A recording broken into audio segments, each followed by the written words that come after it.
மற்றுமொரு அண்மை செய்தி.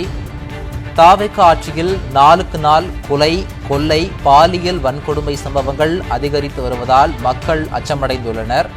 தாவேகா ஆட்சியில் சிறுமிகள் முதல் மூதாட்டி வரை அனைத்து பெண்களுக்கும் பாதுகாப்பு இல்லாத சூழல் ஏற்பட்டுள்ளது.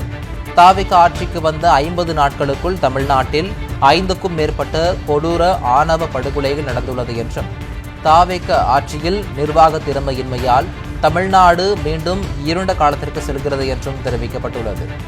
திருச்சி லால்குடி அருகே இளம்பெண் கை கால்கள் கட்டப்பட்ட நிலையில் கொடூரமாக கொலை செய்து ஏரியில் வீசப்பட்டதால் பரபரப்பு ஏற்பட்டது. மேலும் கோவையில் மன வளர்ச்சி குன்றிய 8 வயது சிறுமிக்கு பாலியல் தொல்லை அளிக்கப்பட்டுள்ளது. மன வளர்ச்சி குன்றிய சிறுமிக்கு நிகழ்ந்த பாலியல் தொல்லை சம்பவத்தில் நடவடிக்கை எடுக்காத சிங்கப்பெண் படையும், திருவண்ணாமலை மாவட்டம் வந்தவாசியில் வீட்டில் தனியாக இருந்த இளம்பெண்ணுக்கு பாலியல் சீண்டலும் ஏற்பட்டிருக்கிறது.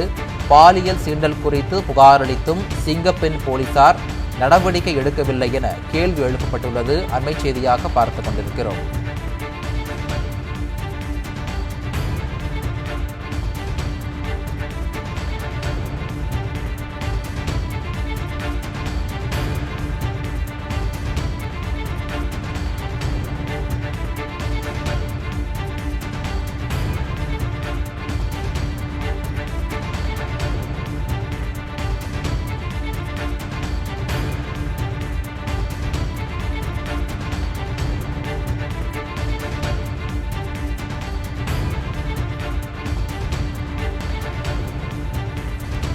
மற்றுமொரு அண்மை செய்தி.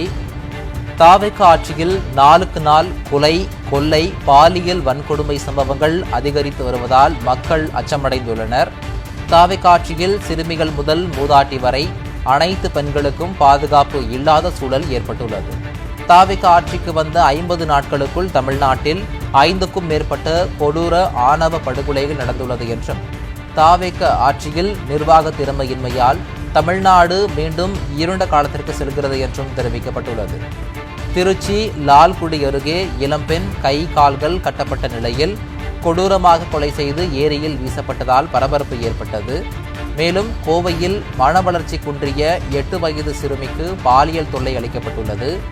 மன வளர்ச்சி குன்றிய சிறுமிக்கு நிகழ்ந்த பாலியல் தொல்லை சம்பவத்தில் நடவடிக்கை எடுக்காத சிங்கப்பெண் படையும், திருவண்ணாமலை மாவட்டம் வந்தவாசியில் வீட்டில் தனியாக இருந்த இளம்பெண்ணுக்கு பாலியல் சீண்டலும் ஏற்பட்டிருக்கிறது. பாலியல் சீண்டல் குறித்து புகாரளித்தும் சிங்கப்பெண் போலீசார் நடவடிக்கை எடுக்கவில்லை என கேள்வி எழுப்பப்பட்டுள்ளது. அண்மை செய்தியாக பார்த்துக் கொண்டிருக்கிறோம்.